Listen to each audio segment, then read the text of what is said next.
Today we're talking about gear here on Adventure Hike Travel.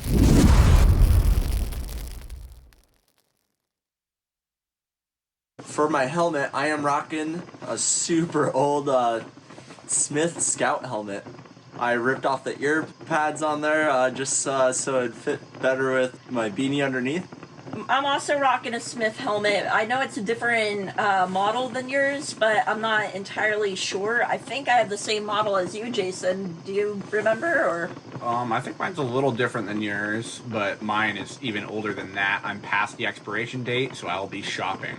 I just bought a Mammut Caldigrat jacket. It's a 3L Gore-Tex 30K waterproof and 30K breathability, so I'm really stoked to try that out. Before that, I was using a 686 Smarty jacket, which I'll probably use that maybe a little bit here or there for some resort riding, but that's only like 15K waterproofing, so yeah, excited to try out that Heldigrat.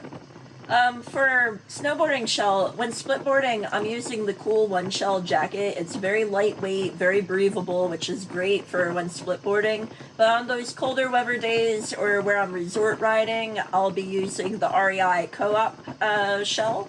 I have a Gore-Tex insulated North Face jacket. It's a little too warm for splitboarding, but in the very cold weather in Banff, it works very well. But I probably gotta be shopping for a shell.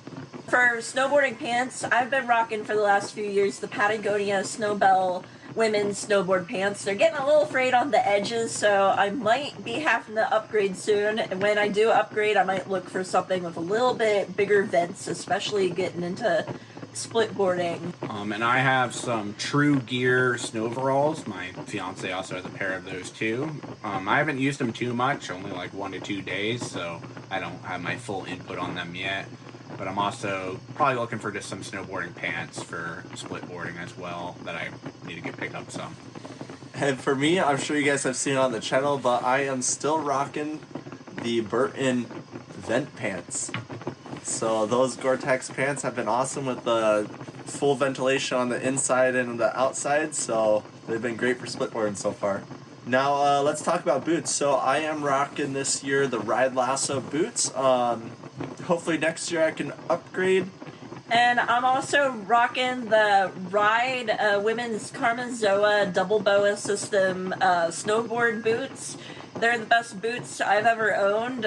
They've been doing great for like the last 4 years or so. And I am rocking the Kyle Orton K2 Double Boa boots. They're pretty stiff. I like them a lot. They've been holding up and probably the best boots that I've owned. For Avalanche Beacons, I still have my Tracker S. Sam, I believe you're on the Tracker 3, Yeah, right? I have the Tracker 3. I have the Tracker 4. And then backpacks. I am on the BCA Stash 40 pack. Ours is a BCA. Yeah, we have the what? BCA Airbag? Float 32s. Yeah, the Float 32. I might also be using my Osprey Atmos 65 for certain hikes where I don't deem I need the float. I mean, maybe I should always use the float, but some overnighters, I don't have room for the extra stuff. Mm-hmm. Yeah, and I'll be using the BCA float, or I have my backpacking overnighter, which I believe is the 65 Women's Osprey Aurora backpack. What boards are we riding this year? I am still on the Nitro Doppelganger for the Splitboard. And then for my resort board, I am riding the niche Maelstrom. I am on the Burton Family Split, or Family Tree. Family Tree? Yeah, Family Tree. There's a whole line of those. It's a little confusing. And then resort, I'm rocking the Lib Tech Orca, my favorite board I've ever ridden. So. And I love my resort board so much. I've been rocking the Jones Dreamcatcher for the last several years. I got the Jones Dreamcatcher same year and model as my Split.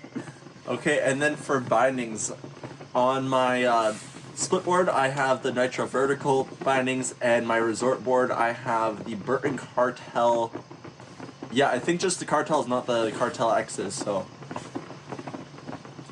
On my resort board, I have the Union Force bindings.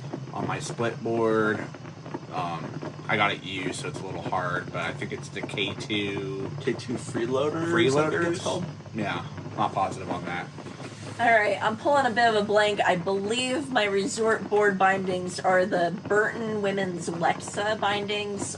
They've been really great bindings the last few years. And then I'm rocking some really old, I believe, Spark bindings from 2011 on my split. They have the full-on, like, heavy metal and everything. If you can get a newer bindings, I highly recommend. They're clunky. They'll definitely be a lot lighter than newer stuff. Yeah, So. I'm rocking some old bindings for my split board. And then while we're on split boards, for skins, I have the Nitro Cola skins. So they're in collaboration with Cola and fits the board. It's pre-cut for the board there.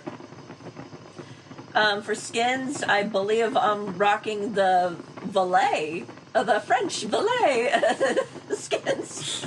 Yeah. Not volley, everyone. Not volley. Apparently I got that wrong. And I got some G3 skins. For my splitboard poles, I am using the G3 pivots. They are the long size. Last little bit covering Avalanche Gear. I have a Mammut alligator light shovel and a BCA Carbon Stealth 300 probe.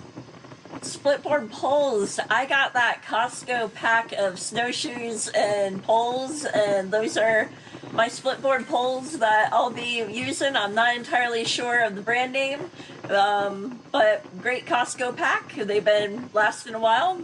I believe I have the Black Diamond Guide 300 probe. I might be getting that wrong. I also have Obrax. I should look at my gear before. Ultravox. I think that's it. Yeah.